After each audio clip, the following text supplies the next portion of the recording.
മുൻ വിദ്യാഭ്യാസ മന്ത്രി ശിവൻകുട്ടി അപ്പുപ്പൻ കുട്ടികൾക്ക് 8ന്റെ പണിയാണ് കൊടുത്തത്. വിദ്യാർത്ഥികളുടെ ഭാവി സുരക്ഷിതമാക്കുമെന്ന് വിദ്യാഭ്യാസ മേഖലയിൽ സമഗ്രമായ മാറ്റം കൊണ്ടുവരുമെന്നൊക്കെ ഒരു വീരവാദം മുഴക്കിയ CPM-ഉം അതോടൊപ്പം തന്നെ വിദ്യാഭ്യാസ മന്ത്രി ശിവൻകുട്ടിയും വിദ്യാർത്ഥികളുടെ ഭാവിയെ തന്നെ തകർക്കുന്ന രീതിയാണ് എടുത്തിട്ടുള്ളത്. വിദ്യാഭ്യാസ മേഖലയിലെ പണ്ടത്തെ സ്കൂളുകളുടെയൊക്കെ കെട്ടിടങ്ങളൊക്കെ പുതുക്കി പണിത് വലിയൊരു 5 സ്റ്റാർ ഹോട്ടൽ രീതിയിലൊക്കെ ആക്കും, അങ്ങനത്തെ ഒരു രീതിയിൽ ഒരു ഹൈടെക് ആക്കി മാറ്റുമെന്നൊക്കെയാണ് ശിവൻകുട്ടി പറഞ്ഞത്. കുറച്ച് വർഷത്തിനും ശിവൻകുട്ടി തന്നെ പറഞ്ഞു, കേരളത്തെ സന്ദർശിക്കാനെത്തിയ വിദേശികൾ നേരെ ഒരു 5 സ്റ്റാർ ഹോട്ടലാണെന്ന് പറഞ്ഞ് നേരെ കയറിയത് ഒരു സ്കൂളിലേക്കാണ് എന്നൊക്കെയാണ് വീരവാദം മുഴക്കിയത്. പക്ഷേ തിരുവനന്തപുരം സിറ്റി പ്രദേശങ്ങളിൽ മാത്രമേ ഉള്ളൂ ഈ ഹൈടെക് സംവിധാനങ്ങളിലൊക്കെ ഒരു ബഹുനില കെട്ടിടങ്ങളിലായി അത്യാധുനിക സൗകര്യങ്ങളോടുകൂടി ഇരിക്കുന്ന ഒരു സ്കൂളുകളെന്ന് പറയാം.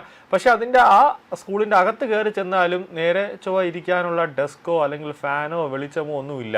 പുറത്തുനിന്ന് നോക്കിയാൽ നല്ല ഒരു ബഹുനില കെട്ടിടമെന്ന് പറയാം, അത്ര മാത്രമേ ഉള്ളൂ. പക്ഷേ ഗ്രാമീണ മേഖലയിൽ ചെന്ന് കഴിഞ്ഞാൽ അത് സ്കൂളാണോ എന്ന് പോലും നമുക്ക് സംശയമുണ്ടാവും. കാരണം തെരുവ് നായ്കൾ അങ്ങോട്ടും ഇങ്ങോട്ടും കുട്ടികൾക്ക് സുരക്ഷാ ഭീഷണി ഉയർത്തിക്കൊണ്ട് നടക്കുന്നുണ്ട്. സ്കൂളുകളിൽ ഫാനില്ല, പൊടി, അതോടൊപ്പം തന്നെ ശുചിമുറിയിൽ അത്യാവശ്യമായി വൃത്തിയോ അങ്ങനെ ഒരു കാര്യങ്ങളോ ഇല്ല, വെള്ളം പോലും ഇല്ലാത്ത അവസ്ഥയിൽ തിരുവനന്തപുരം സിറ്റിയിൽ മാത്രം ഒരു ഹൈടെക് സംവിധാനം അങ്ങനെ നിലനിർത്തി ജനങ്ങളുടെ കണ്ണിൽ ഒരു പൊടിയിടുക, അതാണ് ഈ 10 വർഷം CPM കാണിച്ചത്. ഇപ്പോഴാണെങ്കിൽ വിദ്യാർത്ഥികളുടെ ഭാവിയും തകർത്തിരിക്കുന്നു.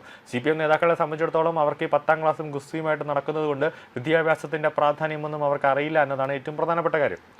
ചുരുക്കി പറഞ്ഞാൽ 8ന്റെ പണിയാണ് ശിവൻകുട്ടി അപ്പൂപ്പൻ വിദ്യാർത്ഥികൾക്ക് അല്ലെങ്കിൽ സ്കൂൾ കുട്ടികൾക്ക് നൽകിയിട്ട് പടിയിറങ്ങിയത്. കേരളത്തിലെ മന്ത്രിസഭ വരാൻ വൈകുന്നതോടൊപ്പം സ്കൂളുകളിലെ പാഠപുസ്തക വിതരണവും അനിശ്ചിതത്വത്തിലായിരിക്കുകയാണ്. അധ്യയന വർഷം ആരംഭിക്കാൻ ദിവസങ്ങൾ മാത്രം ബാക്കി നിൽക്കെയാണ് പൊതുവിദ്യാഭ്യാസ മേഖലയിൽ വലിയ പ്രതിസന്ധിയും ആശയക്കുഴപ്പവും ഉടലെടുത്തിരിക്കുന്നത്. സ്കൂൾ തുറക്കുന്ന ജൂൺ 1-ന് മുമ്പായി പാഠപുസ്തക വിതരണം പൂർത്തിയാക്കാൻ കഴിയില്ല എന്ന ആശങ്കയാണ് പ്രധാനമായും ഇപ്പോൾ ഉയരുന്നത്. ഏറ്റവും പ്രധാനമായി നിലനിൽക്കുന്നത് പാഠപുസ്തകത്തിലെ പ്രതിസന്ധിയാണ്. 3.5 കോടി പുസ്തകങ്ങൾ ആവശ്യമുള്ളതിൽ അച്ചടിച്ചത് കേവലം 79 ലക്ഷം മാത്രം പുസ്തകങ്ങളാണ് ഇപ്പോൾ അച്ചടിച്ചിട്ടുള്ളത്.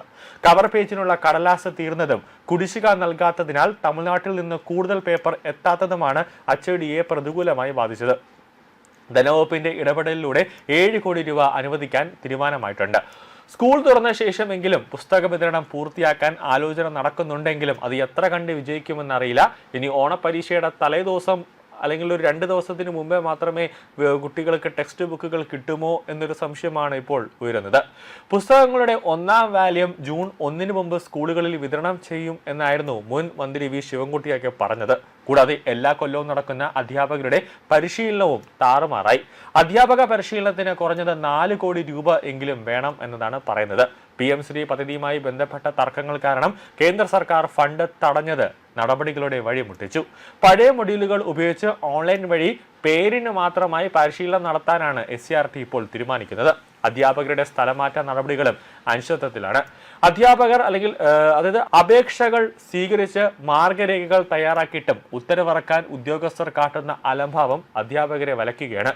സ്കൂൾ കെട്ടിടങ്ങളുടെ ഫിറ്റ്നസ് ഉറപ്പാക്കുന്നതുമായി ബന്ധപ്പെട്ട തർക്കങ്ങൾ പരിഹരിക്കാനും കാര്യമായ നടപടികൾ ഉണ്ടായിട്ടില്ല. തിരഞ്ഞെടുപ്പ് ഫലം വന്ന് ഒരാഴ്ച കഴിഞ്ഞിട്ടും മുഖ്യമന്ത്രിയെ തീരുമാനിക്കാൻ കോൺഗ്രസിനായിട്ടില്ല എന്നതാണ് ഏറ്റവും പ്രധാനപ്പെട്ട കാര്യം.